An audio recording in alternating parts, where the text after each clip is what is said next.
hair looks like a crazy person. Oh my God, I look like a lion.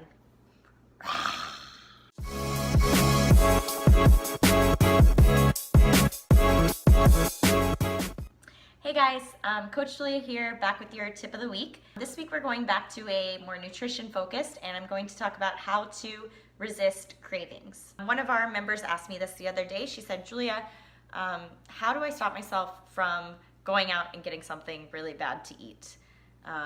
And I'm pretty sure she was asking because this is happening not just every once in a while, but more and more frequently. Before I even get into my tips, I'm going to talk about kind of a mindset about food. Changing your mindset about food is gonna help you resist cravings. So I know that I used to be the kind of person that I followed the 80-20 rule, right? So I would eat healthy Monday through Friday, and then Saturday and Sunday were my days to just indulge, and I would eat whatever I wanted. I would make myself feel sick, and then Monday morning I would wake up and be like, oh, what did I do? So one thing that's kind of helped me get past that is not thinking of foods as off limits. If I really want to have ice cream during the week, I will let myself have ice cream. And I know a lot of people will say, like, okay, but if I buy ice cream, I'm going to eat the whole pint. I know for me, and a lot of the coaches at the gym, we follow flexible dieting, so I have to hit a certain number of protein, carbs, and fat each day. So if I know I want to have ice cream, I'll incorporate a bowl of ice cream into my macros for the day. And then when I'm eating it at night, I know exactly how much I'm allowed, and it helps me kind of keep on track and actually eat the right amount because I've built it in, rather than being like, oh, today's like ice cream is a cheat meal, so I'm going to eat as much of it as I want. So I think a lot of times when we think of things as cheat meals, we tend to like stuff ourselves and overindulge. Whereas if you think of those cheat foods as just a part of your like regular diet, that you're going to have a little bit each day, everything in moderation, right? Then you're less likely to sit there and stuff your face with it. Number one, keep healthy snack options around. So if you are at work or wherever you are when those cravings hit and you're stranded with no food, what are you gonna do? You're probably gonna get up and you're gonna go out and find something delicious to eat. If you have prepared and you've brought snacks with you, and those need to be snacks that you like, by the way, not snacks that you don't like or you're not gonna wanna eat them, then you have an option there. And when you get hungry, you can go to the fridge and grab your snack that you brought with you rather than going out and getting something or hitting up the vending machine or whatever you like to do.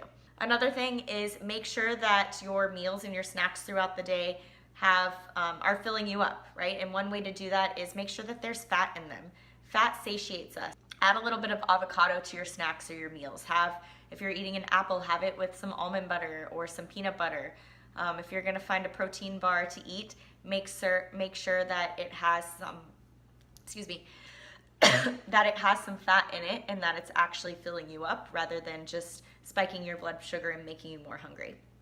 Another thing is make sure that you're staying hydrated, right? So a lot of times we mistake thirst for hunger. So you wanna make sure that you're drinking water throughout the day. One thing that helps for me in the afternoon, I like to have a cup of coffee when those kind of cravings hit. So a delicious cup of coffee will kind of satisfy that craving for me. If you're not a coffee drinker, have some tea or something that you enjoy. Try to keep it lower in sugar, but maybe add a little milk to it or something that's gonna keep you full.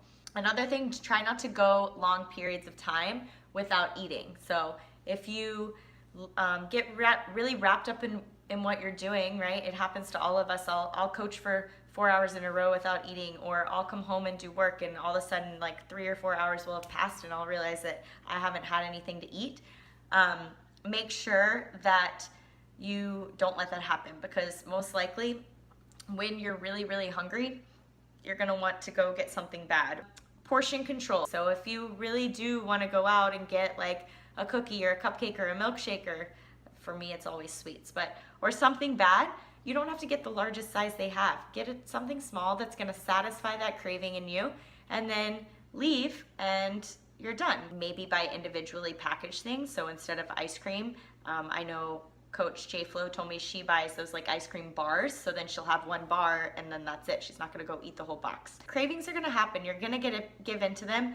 Don't let it ruin your day. Don't let it ruin your week. Just because you went to Dairy Queen and you got yourself a Blizzard during your lunch break doesn't mean that for the rest of the day you have to eat like crap. You didn't just ruin your whole day by getting that one thing. You can still get back on track. And the same goes for your week or your weekend. If you go to a birthday party and you eat a bunch of cupcakes, that doesn't mean that for the rest of the weekend you have to eat crap. You can treat that as its own event and then go back to just doing your normal thing after that. Yeah, those are my tips. Hopefully you find them helpful. If you guys have any questions about this video or things that you would want us to talk about in other ones, let us know in the comment section. Don't forget to give this video a thumbs up and subscribe to our channel if you want to see more videos.